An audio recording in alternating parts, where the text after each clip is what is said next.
تربیت کا اصول اہل علم نے بتایا ہے کہ 7 سال تک بچے کو سینے سے چمٹا کے رکھو، 7 سال سے لے کر 14 سال تک بچے کو غلام بنا کے رکھو، 14 سال سے لے کر 21 سال تک بچے کو دوست بنا کے رکھو، اس کے بعد 21 سال کے بعد ان کی تربیت مکمل ہو جائے گی۔ یہ 3 مراحل ہیں۔ پہلے 7 سال گود میں اٹھا کے رکھو، اور آج بھی بعض جگہ پہ، یہاں جاپان کے اندر اب انہوں نے اجازت دیا کہ 7 کے 8 سال کے بعد بچہ اسکول جائے گا۔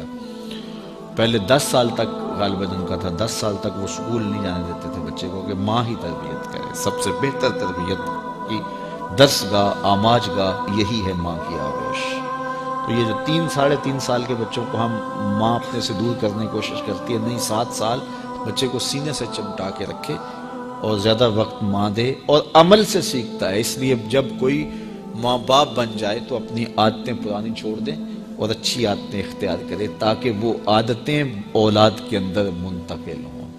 الوالد سر لابیہ، عمومی قاعدہ یہ ہے کہ والدین کا عکس ہوتی ہے اولاد، والدین کا راز ہوتی ہے اولاد۔ بہت سارے لوگ آتے ہیں ہمارے پاس، جناب یہ ہمارے بچوں کو کوئی تعویذ دے دو، کوئی ان کے لیے دم کر دو، ان کو اپنا مرید بنا لو، ان کو اپنے پاس رکھ لو، ان کو اپنی صحبت میں رکھو، یہ نماز بھی نہیں پڑھتا، چلو ہم نہیں پڑھتے تو یہ تو پڑھے۔ تو میں کہتا ہوں جب آپ نہیں پڑھتے تو یہ کیوں پڑھے؟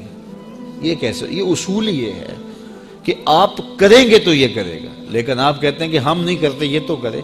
ایک چور بھی چاہتا ہے کہ میرا بیٹا ولی ہو، جس طرح آپ ماحول فراہم کریں گے اس طرح کا جو ہے وہ عکس آپ کا اولاد ہوگی۔ حضور نے فرمایا ہر پیدا ہونے والا بچہ فطرت اسلام پہ پیدا ہوتا ہے، فطرت سلیمہ پہ پیدا ہوتا ہے۔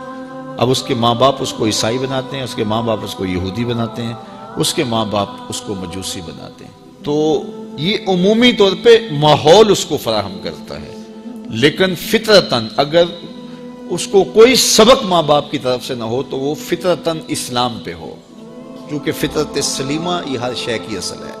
ہر انسان پیدا ہوتا ہے تو فطرت سلیمہ میں پیدا ہوتا ہے۔ تو اچھے والدین اچھی تربیت کی ضمانت ہے۔ تو جب کوئی کسی شخص کی شادی ہو جائے تو شادی سے ویسے بھی دین کی تکمیل ہو جاتی ہے، تو پھر اپنی عادات کو بھی بہتر کرے، اور تاکہ آنے والی اولاد نے اس کے عمل سے سیکھنا ہے، اس کے رویے سے سیکھنا ہے، اس کے طرز زندگی سے سیکھنا ہے۔ تو ہمارا سب سے قیمتی سرمایہ ہماری اولاد ہے۔ بعض اوقات ہم جو ہے وہ سارا دن اپنے کاروبار کو دیتے ہیں، دیگر امور میں دیتے ہیں، اولاد کو وقت نہیں دیتے۔ تو اولاد کو وقت چاہیے ہوتا ہے، اور اولاد کو وقت دینا چاہیے، اور اولاد کو وقت دینے سے ان کی اچھی تربیت ہوگی۔ وہ آپ کے پاس بیٹھے اٹھیں گے، آپ کی باتیں سنیں گے، آپ کے عمل دیکھیں گے، آپ کے رویے دیکھیں گے، تو پھر ان کے اندر اس کا عکس پیدا ہوگا۔ آپ کی روایات ان کے اندر منتقل ہوں گی، آپ کی عادات ان کے اندر منتقل ہوں گی، آپ کے حق کیا ہیں، اپنے اخلاق کیا ہیں، اپنی اقدار کیا ہیں۔ اگر وہ صالح ہیں تو صالح منتقل ہوں گی، اگر وہ صالح نہیں ہیں تو پھر جو ان کی عادات ہیں وہ ان کے اندر منتقل ہو پائیں گی۔ تو اس لیے ہمیں اولاد کی تربیت کرنے کے لیے سب سے پہلے اپنا جائزہ لینا ہوگا، اور پھر اس کو اولاد میں منتقل کرنا ہوگا۔ یہ کوئی ایسی گولی نہیں ہے کہ جو ہم خود نہ کھائیں اور ان کو کھلا دیں اور ان کو شفا ہو جائے۔ یہ گولی ہمیں خود بھی کھانی پڑے گی، پھر ان کو کھلانی پڑے گی۔ تو اس لیے قرآن نے کہا قُوا أَنفُسَكُمْ وَأَهْلِيكُمْ نَارًا وَقُودُهَا النَّاسُ وَالْحِجَارَةُ، اپنے آپ کو اور اپنی اولاد کو، اپنے اہل و عیال کو جہنم کی آگ سے بچا لو، جس کا ایندھن انسان اور پتھر ہیں۔ اپنے عمل اتنے خوبصورت بناؤ، اپنے رویے اتنے پاکیزہ کر لو، اپنا انداز اتنا خوبصورت بنا لو کہ تمہارے رویے اور تمہارا انداز تمہاری نسلوں میں منتقل ہو، اور وہ بھی جہنم کی آگ سے بچ جائیں اور تم بھی جہنم کی آگ سے بچ جاؤ۔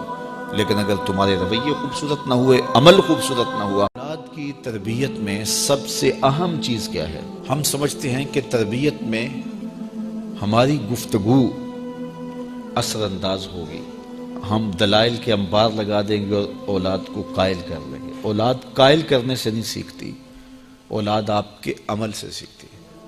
ہم کہتے ہیں اولاد جب بڑی ہوگی، جب سمجھدار ہوگی تو پھر ہم ان کی تربیت کرنے لگیں گے، لیکن اس وقت وہ اس مرحلے سے نکل چکی ہوتی ہے۔ ماں باپ یہ سمجھتے ہیں ابھی تو یہ بولتے بھی نہیں ہیں، ابھی جو ہم کہتے ہیں وہ سمجھتے بھی نہیں ہیں، لیکن جو آپ کر رہے ہو اس کو سیکھتے ضرور ہیں۔ جو نابینا ہوتا ہے اس کی آنکھیں نہیں ہوتی لیکن دیگر اس کے حواس زیادہ کام کر رہے ہوتے ہیں۔ جب بچہ بول نہیں رہا ہوتا اور بچہ جب سمجھ نہیں رہا ہوتا تمہاری گفتگو کو، تو اس کی کاپی کرنے کی جو حس ہوتی ہے، نقل کرنے کی جو حس ہوتی ہے، وہ بہت زیادہ ہوتی ہے۔ تو وہ وقت ہوتا ہے اولاد کو سکھانے کا۔ اس لیے میرے حضور نے ارشاد فرمایا کہ اپنے گھروں کو قبرستان نہ بناؤ۔ یعنی جس طرح قبرستان میں کبھی نماز نہیں پڑھی جاتی، تو تمہارے گھر کے اندر نماز نہ پڑھی جا رہی ہو تو بچے کہیں گے اور خود مصلی پہ کھڑا ہونا شروع ہوں گے۔ ابتداً وہ یوں ہی مصلی پہ آئیں گے۔ امام غزالی فرماتے ہیں ہر عمل پہلے ریا ہوتا ہے، پھر عادت بنتی ہے، پھر عبادت بنتی ہے۔ تو پہلے وہ ویسے ہی دکھلاوے کے لیے مصلی پہ آئیں گے، پھر آہستہ آہستہ ان کی عادت بنے گی، پھر اس کے بعد وہ عبادت بن جائے گی۔ اور فرمایا گیا 7 سال کا بچہ، اس کو ترغیب دو نماز کی۔ 10 سال کی عمر ہوگی اور ابھی تک نہیں پڑھتا، تو پھر اس کو مار کر کے ہلکی ضرب سے اس کو زود و کوب بھی کیا جا سکتا ہے اور اس کو نماز کا خوگر بنایا جائے، تاکہ بلوغت سے قبل وہ نماز کا عادی بن جائے۔ اور آپ کو یہ بتاؤں کہ جو عمل بچے بچپن میں کرتے ہیں بلوغت سے پہلے، مثال کے طور پہ نماز پڑھتے ہیں، ابھی ان پہ نماز فرض نہیں ہوئی، واجب نہیں ہوئی۔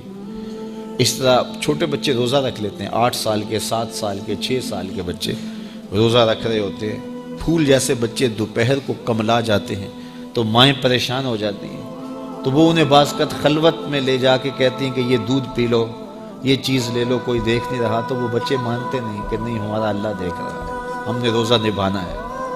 تو وہ شام کے وقت کتنے بے دل سے ہوئے ہوتے ہیں، لیکن اس کے باوجود روزہ نبھا جاتے ہیں۔ اس طرح عمرہ کرتے ہیں بچے، حج کرتے ہیں بچپن کے اندر، اسی طرح جو ہے وہ نمازیں پڑھتے ہیں اور دیگر نیک عمل کرتے ہیں۔ تو وہ ابھی تو نہ ان کے لیے نماز واجب ہوئی، نہ ان کے لیے روزہ واجب ہوا، تو وہ بچے بلکہ شب بیداریاں کرتے ہیں، راتوں کو جاگتے ہیں بچے۔ یہ حفظ القرآن جو بچے کر رہے ہوتے ہیں، تو یہ اتنی زیادہ محنت کر رہے ہوتے ہیں کہ آدھی رات اٹھ کے تو اپنا سبق یاد کر رہے ہوتے ہیں اور سارا دن قرآن مجید پڑھ رہے ہوتے ہیں۔ اس طرح سے نظامی کے بچے جو ابھی نابالغ ہوں، تو جو بچے ابھی بالغ نہیں ہوتے، تو جو عمل کرتے ہیں وہ نمازیں ہیں، روزے ہیں، حج ہے، عمرہ ہے، یا کوئی اور نیک عمل ہے، سارے کا سارا ثواب ماں باپ کے نامہ اعمال میں درج ہوتا ہے۔